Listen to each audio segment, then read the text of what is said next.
అనగనగా ఒకూళ్ళో రామయ్య చిన్న దుకాణం నడుపుతూ జీవిస్తూ ఉంటాడు. అతనికి గోపాల్, కిరణ్ అనే 2 కొడుకులుంటారు. పెద్దవాడు గోపాల్ చదువు పూర్తి చేస్తాడు. చిన్నవాడు కిరణ్ కి చదువు అబ్బక ఊళ్ళోనే వ్యవసాయ పనులు చేస్తూ తండ్రికి సహాయపడుతూ ఉండేవాడు. ఓ రోజు రామయ్య తన 2 కొడుకుల్ని పిలిచి, ఒరే, ఈ చిన్న దుకాణంలో వచ్చే కొద్దిపాటి సంపాదనతో ఎంతకాలమని ఇలా ఉండగలం మనం? మీ ఇద్దరి భవిష్యత్తు గురించి కూడా ఆలోచించాలి కదా. అందుకే మీ ఇద్దరితో కొత్తగా ఒక వ్యాపారం పెట్టిస్తే బాగుంటుంది అనుకుంటున్నాను. మీరేమంటారు? కొత్త వ్యాపారమా? ఏంటది నాన్నా? మన ఊర్లో వ్యవసాయ భూములు చాలా ఉన్నాయి. ధాన్యం కూడా బాగా పండుతుంది. అందుకే మీతో ధాన్యం వ్యాపారం పెట్టిస్తే బాగుంటుంది అనుకుంటున్నాను. మీరు చెప్పేది నిజమేనన్నా. మార్కెటింగ్ మేనేజ్మెంట్ చదివాను కాబట్టి ఆ వ్యాపారానికి కావలసిన లెక్కలు, లావాదేవీలు అవన్నీ నేను చూసుకుంటాను. ఈ ప్రాంతంలో ఏ రైతు బాగా ధాన్యం పండిస్తాడో, ఏ పంటకు ఎంత ధర పెట్టాలి, ధాన్యం నాణ్యత, కొనుగోలు ఇలాంటివన్నీ నాకు తెలిసినన్నా. చిన్నప్పటినుంచి పొలాల్లో తిరిగాను కదా, అందుకే అదంతా నేను చూసుకుంటాను.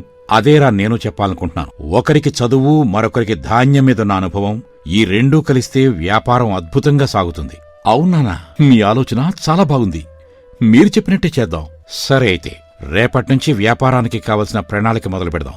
ఈ కొత్త ధాన్యం వ్యాపారం మీరిద్దరూ కలిసి పెద్దది చేయాలి. మరి అలా కొద్ది రోజుల్లోనే రామా ట్రేడర్స్ అనే పేరుతో గోదాము తయారు చేసి వ్యాపారం మొదలు పెడతారు. మంచి నాణ్యతా ప్రమాణాలను పాటించటం వల్ల వ్యాపారం త్వరగా అభివృద్ధి చెందుతుంది. ఓ రోజు రామయ్య తన కొడుకులతో ఇలా అంటాడు, చాలా సంతోషంగా ఉందిరా అబ్బాయిలు. కేవలం 6 మాసాల్లోనే అభివృద్ధి చెంది మన రామా ట్రేడర్స్ పేరు చుట్టుపక్కల 10 ఊర్లలో మారుమోగిపోతోందంటే అది మీ ఇద్దరి కష్టం, తెలివితేటలు. మీరు మా వెనకుండి సలహాలు, సూచనలు ఇవ్వడం వల్లే ఇదంతా సాధ్యమైంది నాన్నా. అలా వాళ్ళు మాట్లాడుకుంటూ ఉండగా ఇంతలో ఒక రైతు రామయ్య ఇంటి వద్దకు వస్తాడు. రెండు నాగయ్య గారు, ఇలా వచ్చి కూర్చోండి. ఏంటిలా వచ్చారు? రామయ్య గారు, మీరు ఇక్కడ వ్యాపారం పెట్టడం వల్ల వేరే ఊర్లకు వెళ్లి దళారుల దగ్గర మోసపోవడం తప్పింది. పైగా పంట దిగుబడి రాకముందే మాకు సరైన ధర చెప్తున్నారు. మా అమ్మాయి పెళ్లి అని చెప్తే కావలసిన డబ్బులు అడ్వాన్స్ గా కూడా ఇచ్చారండి మీ పిల్లలు. వాళ్ళు చాలా మంచివాళ్లు. మీరు సంతోషంగా ఉంటే మేం సంతోషంగా ఉంటాం బాబాయ్. మీలాంటి రైతుల సహకారం లేంది మేము ఇంత వ్యాపారం చేయగలమా చెప్పండి? బాబాయ్, మీరు నిశ్చింతగా ఉండండి. ఇంకో 2 రోజుల్లో మీ డబ్బు మొత్తం మీ ఖాతాలో పడుతుంది. చాలా సంతోషం బాబు. ఇక నేను వెళ్ళొస్తాను అని చెప్పి నాగయ్య అక్కడ్నుండి వెళ్ళిపోతాడు. ఆ తర్వాత రామయ్య తన 2 కొడుకులతో, ఈ రోజు నాకు చాలా సంతోషంగా ఉందిరా. కేవలం డబ్బు సంపాదించడమే కాకుండా మన ఊరి రైతులకు ఇంత మేలు చేయగలుగుతున్నారు మీరు. మీరు కలిసి సాధిస్తున్న ఈ విజయం నాకు చాలా సంతృప్తినిస్తోంది.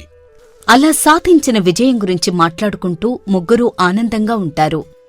అదలా ఉండగా అదే ఊరిలో ఇతరుల ఎదుగుదల చూసి ఓర్వలేని గురవయ్య అనే చిన్న వ్యాపారి కూడా ఉంటాడు. ఓ రోజు సాయంత్రం గోపాల్ గోదాము నుండి బయటకు వస్తుండగా గురవయ్య చూసి చిరునవ్వుతో పలకరిస్తూ ఇలా అంటాడు, ఏంటబ్బాయి గోపాల్, వ్యాపారం బాగా సాగుతున్నట్టుంది. నీ చదువుకి అమెరికాలో మంచి ఉద్యోగం చేస్తూ హాయిగా ఉండాల్సినోడివి ఇక్కడ ధాన్యం లెక్కలు చూసుకోవాల్సి వస్తుంది. మరి నీ తెలివికి ఎంత చిన్న పని ఎలా సరిపోతుందయ్యా? ఇది మా సొంత వ్యాపారం అండి. ఒకరి కింద తల వంచి పనిచేయాల్సిన అవసరం లేదు కాబట్టి నాకిది సంతోషమే గురవయ్య గారు. బాగా చదువుకుని నీ తెలివితేటలు ఉపయోగించి వ్యాపారాన్ని ఇంత అభివృద్ధి చేసావు గాని ఇదంతా నీ తమ్ముడు గొప్పతనమే అని రైతులకు మంచి ధర ఇవ్వడం వల్ల వ్యాపారం బాగా సాగుతుందని ఊర్లో అందరూ అనుకుంటున్నారయ్యా. అవునండి, నిజమే కదా. మా తమ్ముడికి ధాన్యం నాణ్యత చూడడంలో మంచి అనుభవం ఉంది. అందువల్లే మంచి నాణ్యత గల ధాన్యం అమ్మగలుగుతున్నావు. నిజమే కావచ్చు గాని వ్యాపారంలో ప్రధానమైన వ్యక్తి ఎవరు? నువ్వు చదువుకున్నావు. పెద్ద పెద్ద వ్యాపారులతో ఒప్పందాలు చేసుకోవడం వల్లే కదా మీ వ్యాపారం ఇంత పెద్దదైంది. మీ తమ్ముడు కేవలం రైతులతో మాట్లాడి బత్తాలు తీసుకొస్తాడు. పైగా రైతులకి డబ్బులు నేరుగా తనే ఇచ్చేస్తున్నట్టుగా ఆ మాత్రం దానికే ఈ అభివృద్ధి అంతా తాందే అన్నట్టు ప్రచారం చేసుకోవడం న్యాయం కాదు కదయ్యా. నువ్వు ఇలాగే వదిలేస్తే నిన్ను తెలివి తక్కువ అనుకుంటారు. జాగ్రత్త మరి. అలా గోపాల్కి తమ్ముడి మీద అనుమానం నూరిపోసి అక్కడ్నుండి వెళ్ళిపోతాడు గురవయ్య. ఓ రోజు గోపాల్ తన వ్యాపార లావాదేవీలు లెక్కలు చూస్తుండగా కిరణ్ అక్కడికి వచ్చి, అన్నయ్య, రేపు ఉదయమే పాలమూరు నుంచి ధాన్యం లోడ్ వస్తుంది. వాళ్లకు 4 లక్షలు అడ్వాన్స్ ఇవ్వాలి. అంతా రెడీగా ఉంచు. దేనికిరా అంత అడ్వాన్స్?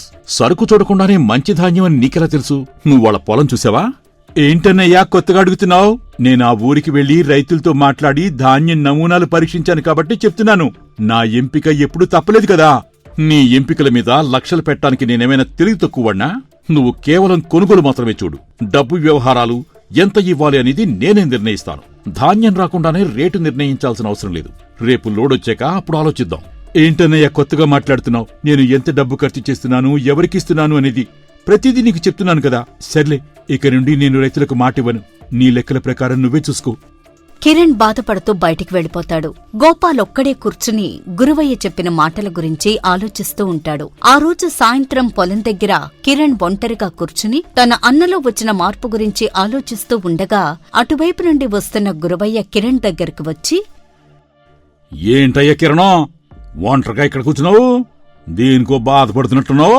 ఏం లేదు గురువయ్య గారు, మా అన్నయ్యకు నాకు చిన్నపాటి వాదం జరిగింది. కొనుగోలంతా నేను చూస్తున్నాను, కానీ ఇప్పుడేమో ఏ పంటకు ఎంత ఖరీదివ్వాలో కూడా ఆయనే నిర్ణయిస్తాను అంటున్నాడు. తనకేమో ధాన్యం నాణ్యత గురించి ఎక్కువగా తెలీదు. నీకు విషయం అర్థం కావట్లేదు బాబూ. చదువుకున్నాడు, పట్నం చూసినోడు, ఆయన లెక్కలేరుగా ఉంటాలే. నువ్వు ఆలోచించు. ధాన్యం కొనుగోలు చేయడానికి నువ్వు పొలాల్లో తిరుగుతావు, కష్టపడతావు, నాణ్యత చూసి నువ్వు డీల్ మాట్లాడతావు. కానీ ఆ ధాన్యం అంతా గోదాంలో పడ్డాక హాయిగా ఫ్యాన్ కింద కూకుని లెక్కలేసేది అమ్మేది మీ అన్నయ్యే కదా. మీరేమంటున్నారో నాకు అర్థం కావట్లేదండి. అర్థం కావడానికి ఏం లేదయ్యా, ఈ వ్యాపారంలో చాలా మోసాలు జరుగుతాయి. బయట మార్కెట్లో ఎక్కువ కమ్ముకుని ఇక్కడ రేటుకి లెక్కలు చూపించి సొమ్ము ఇంకో అకౌంట్కి పంపిస్తే నీకెట్టా తెలుస్తుందయ్యా? నీకా చదువు రాదు. అందుకే మీ అన్నను మరీ అంత గుడ్డిగా నమ్మకో. నీ కట్టమంతా వృధానే వద్ది. మా అన్నయ్య అలా చేస్తాడంటారా? నాకు తెలీదు బాబు. నువ్వు నీ అన్నను నమ్ముతున్నావు, కానీ మీ అన్న నిన్ను నమ్మకనే కదా నిన్న అంత మంచి ఆర్డర్ వస్తే అడ్వాన్స్ ఇవ్వకుండా ఆపేశాడు. నువ్వే ఆలోచించుకో మరి. అలా చెప్పి తమ్ముళ్ళో కూడా అన్నమీద అనుమానం కలిగించినందుకు గురువయ్య సంతోషపడుతూ తన దారిన తాను వెళ్ళిపోతాడు. ఓ రోజు రామయ్య కుర్చీలో కూర్చుని సోదరుల మధ్య దూరం పెరగడం చూసి గోపాల్ని పిలిచి ఇలా అడుగుతాడు. ఏంటే గోపాల్, ఈ మధ్య తమ్ముడు ముభావంగా ఉంటున్నాడు, ఎందుకని? ఏం లేదు నాన్న, వాడు కొంచెం తొందరపాటుగా నిర్ణయాలు తీసుకుంటున్నాడు. పెద్ద మొత్తంలో అడ్వాన్స్ ఇవ్వాలని చూశాడు. గోదాముకి ధాన్యం రాకుండా కుదరదు అని చెప్పాను. అంతే, దాని కోపం వచ్చింది వాడికి. అదే సమయంలో కిరణ్ బయట నుండి ఇంట్లోకి వస్తాడు. కిరణ్ ని చూసి రామయ్య ఇలా అడుగుతాడు. ఒరే కిరణ్, ఏమైంది నీకు? వ్యాపారం మొదలుపెట్టినప్పుడు చాలా ఆనందంగా ఉండేవాళ్ళిద్దరూ, ఇప్పుడు ఎందుకిలా దూరం అవుతున్నారు? ఏం లేదు నాన్న, వ్యాపారమంతా ఆయన చూసుకుంటా అన్నాడుగా, ఇక నేనెందుకు? ఏమిట్రోయ్, ఆయన ఈయన అని బయటవాడిని అంటున్నట్టుగా అంటున్నావు. మీరిద్దరూ అన్నదమ్ములు, ఇద్దరూ కలిసిగట్టుగా కొద్ది కాలంలోనే ఇంత గొప్ప పేరు సంపాదించుకుని ఇప్పుడు ఈ చిన్న విషయాలకి గొడవలు పడితే ఎలా చెప్పు? ఇదేం చిన్న విషయం కాదు నాన్న. వ్యాపారంలో నమ్మకం ఉండాలి. పెద్ద మొత్తంలో అడ్వాన్స్ ఇస్తే రేపు నష్టం వస్తే ఎవరు బాధ్యులు? ఓహో, నా అంచనా పైన నీకు నమ్మకం పోయిందా? మరి ఇంతకాలం చేసినప్పుడు ఉన్న నమ్మకం ఇప్పుడెలా పోయింది? నేనే చాలా కష్టపడుతున్నాను. ఇదంతా నాణ్యమైన ధాన్యం సేకరించడం వల్లే కదా వృద్ధి చెందింది. ఏ కాపుతారా మీ గొడవలు? నా కళ్ల ముందే ఇలా గొడవ పడుతున్నారు మీరు. నాకు చాలా బాధగా ఉందిరా. కొద్ది రోజుల క్రితమే మీ ఇద్దరి ఐకమత్యాన్ని చూసి పొంగిపోయాను నేను. ఇంతలోనే మీరు ఇలా ఒకరిపై ఒకరు అనుమానాలు పెంచుకుంటున్నారు అని బాధపడతాడు రామయ్య. ఒకరోజు గురువయ్య ఇంటి దగ్గర సీనుతో ఇలా అంటాడు. చూసావా సీను, నా వ్యూహం ఫలించింది. ఆ చదువుకున్న మూర్ఖుడు, ఆ పల్లెటూరు పశువు ఒకరినొకరు మోసం చేసుకుంటున్నారని అనుమానంతో సత్తున్నారా? అయ్యో గురవయ్య గారు, మీరు మధ్యలో ఎందుకు కల్పించుకుంటున్నారు? ఆ వ్యాపారం ఏదో వాళ్ళు చేసుకుంటుంటే మీకెందుకండి ఈ గోలా? ఆళ్ళు సంపాదిస్తా ఉంటే నాకు కడుపు మండిపోతుందిరా. ఒకప్పుడు నేను ఈ ఊళ్ళో గొప్ప వ్యాపారిని. రామయ్య నా దుకాణంలో గోమాస్తాగా ఉండేవాడు. ఇప్పుడు ఆడు కొడుకులు నన్ను దాటిపైకి పోతున్నారు. ఈ వ్యాపారం ఇచ్చినైపోతే మళ్ళీ అప్పట్లాగా ప్రశాంతంగా ఉంటాను. ఏదేవైనా మీరు అన్నదమ్ముల మధ్య ఇలా గొడవలు పెట్టడం సరికదండి. అయ్యా నీ నాకు తెలుసులే గాని నాకే నీతులు చెప్తున్నావు. వెళ్ళి పని చూసుకో అని అంటాడు గురువయ్య. ఇదిలా ఉండగా ఓ రోజు గోపాల్, కిరణ్ ఇద్దరూ ఒకరితో ఒకరు మాట్లాడుకోకుండా తమ పనుల్లో ఉండగా పక్కూరి నుండి సుబ్బయ్య అనే వ్యాపారి వచ్చి ఇలా అంటాడు. నమస్కారం, రామా ట్రేడర్స్ అంటే ఇదే కదా? నా పేరు సుబ్బయ్య, పక్కూరు నుండి వస్తున్నాను. నమస్కారం అండి. రండి, వచ్చి కూర్చోండి. ఏం కావాలో చెప్పండి. కూర్చోడానికి సమయం లేదు బాబు. నాకు అత్యవసరంగా 100 బస్తాల విలువైన సాంబా మసూరి రకం మంచి ధాన్యం కావాలి. మీ దగ్గర మంచి నాణ్యత గల ధాన్యం ఉంటుందని విన్నాను, అందుకే వెతుక్కుంటూ వచ్చాను. మా మీద నమ్మకంతో వచ్చినందుకు చాలా సంతోషం. కానీ అంత పెద్ద లోడు సిద్ధం చేయడానికి కొంచెం సమయం పడుతుందండి. నా దగ్గర ఎక్కువ సమయం లేదు బాబు.